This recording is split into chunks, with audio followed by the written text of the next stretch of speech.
Halo adik-adik, kenalin nama kakak Diva Diandra dari Universitas Gadjah Mada atau UGM.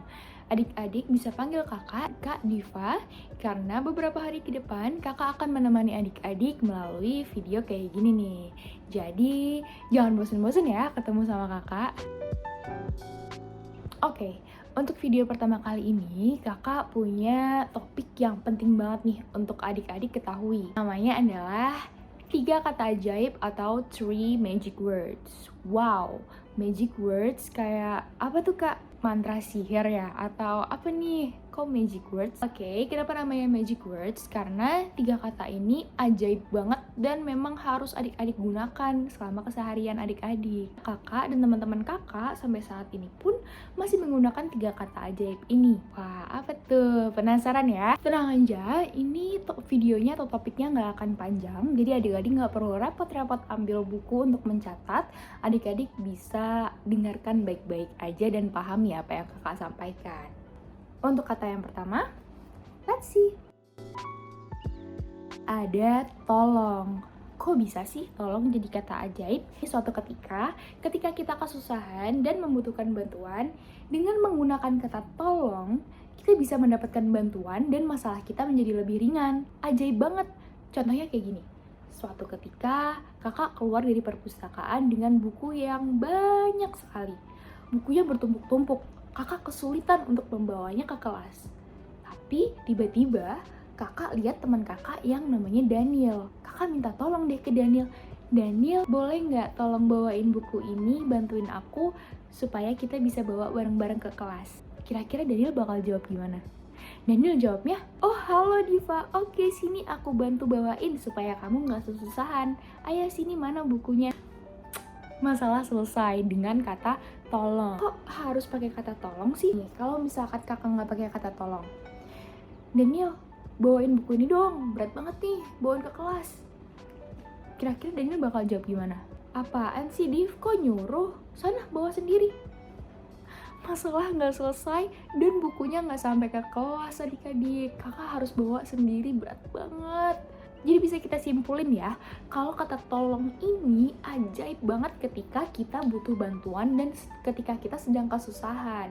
Kalau tanpa kata tolong kayak tadi barusan, orang yang kita mintai bantuan akan merasa disuruh dan akan tidak senang hati untuk membantu kita. Berbeda ketika kita menggunakan kata tolong, orang yang kita mintai bantuan akan mengerti kalau kita sedang kesusahan, butuh bantuan, dan mereka pun akan membantu dengan senang hati. So, bisa dipahami ya adik-adik kalau kata tolong ini ajaib banget untuk digunakan ketika kita sedang butuh bantuan.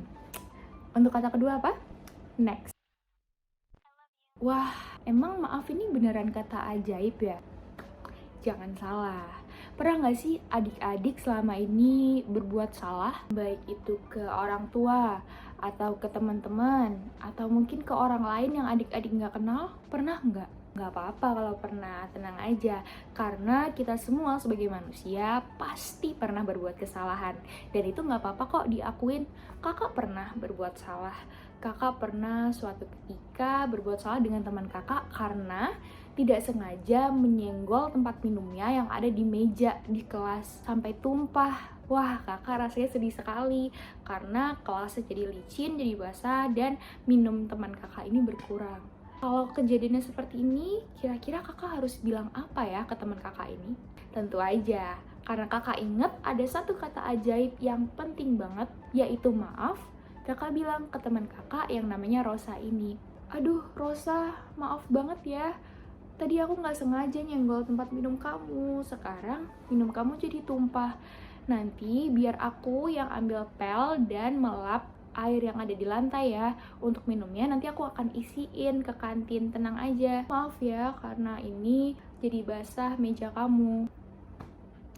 Cukup kayak gitu aja, cukup minta maaf, akuin kesalahan kakak apa saat itu, dan kakak menawarkan solusinya. Terus Rosa yang saat itu minumnya tumpah menjawab, iya Div, gak apa-apa, santai aja, gak apa-apa, nanti kita lap bareng-bareng aja ya, gak apa-apa kok. sih, lihat kan adik-adik, jadi kesalahan itu ketika kita nggak sengaja nggak apa-apa. Kita tinggal minta maaf aja, kita akuin kesalahan kita apa, dan kita tawarkan solusinya atau cara supaya dia nggak marah lagi, kayak gitu intinya.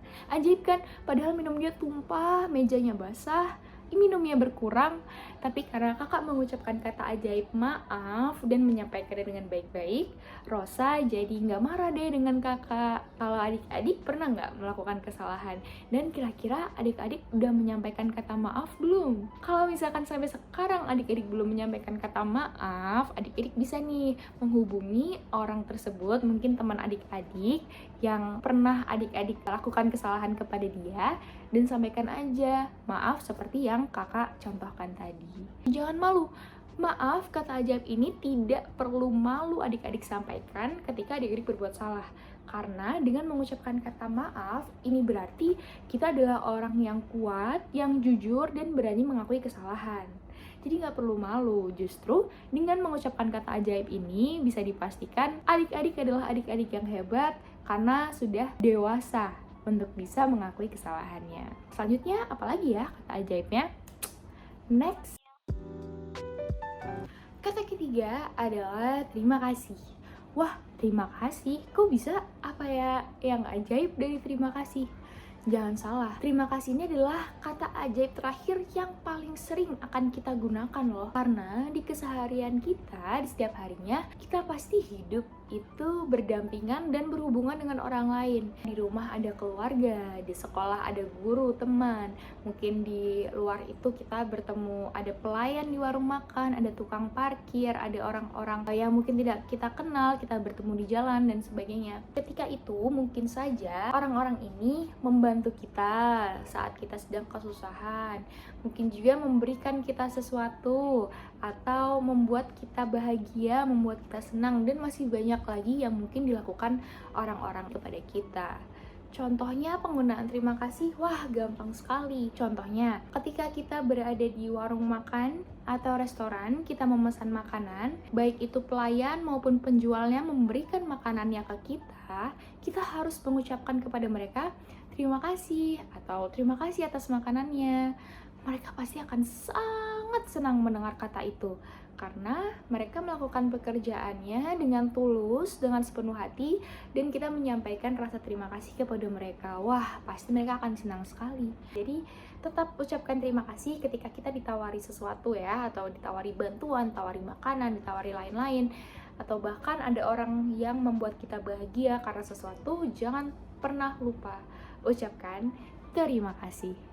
Oke, dengan kata terakhir tadi, terima kasih, kita udah lengkap nih membicarakan 3 kata ajaib atau 3 magic words yang perlu kita ketahui untuk hidup sehari-hari. Nah, nggak perlu dicatat kan ya adik-adik, itu singkat sekali, jadi cukup diingat, tolong dipahami, dan semoga ini bisa membantu adik-adik untuk bersosialisasi, baik itu dengan teman, dengan keluarga, atau dengan lingkungan sosial sekitar. Kakak juga mohon maaf apabila selama kakak menyampaikan materi tadi ada kesalahan kata maupun perbuatan yang mungkin kurang berkenan gitu di hati adik-adik. Kakak juga mengucapkan terima kasih yang sebesar-besarnya karena adik-adik telah mau meluangkan waktunya untuk mendengarkan kakak, untuk memahami materi yang kakak sampaikan, dan sudah menjadi adik-adik yang hebat seperti itu. Tuh, nggak sadar ya kakak tadi udah mengucapkan 3 kata ajaib loh barusan. Jangan lupa untuk dipraktikan, jangan lupa untuk ditiru ya, karena ini 3 kata ajaib ini semuanya adalah 3 kata yang baik. Boleh juga adik-adik sampaikan ke teman-teman adik-adik yang lain atau mungkin ke keluarga adik-adik tentang 3 kata ajaib ini, karena mungkin aja mereka masih belum menyadari 3 kata ajaib ini penting. Terus sampaikan, sebarluaskan tentang 3 kata ajaib ini, jangan sampai hanya berhenti di adik aja. Oke, sekali lagi kakak ucapkan terima kasih. Untuk selanjutnya kepada adik-adik, selamat beraktivitas. Jangan lupa untuk selalu jaga kesehatan.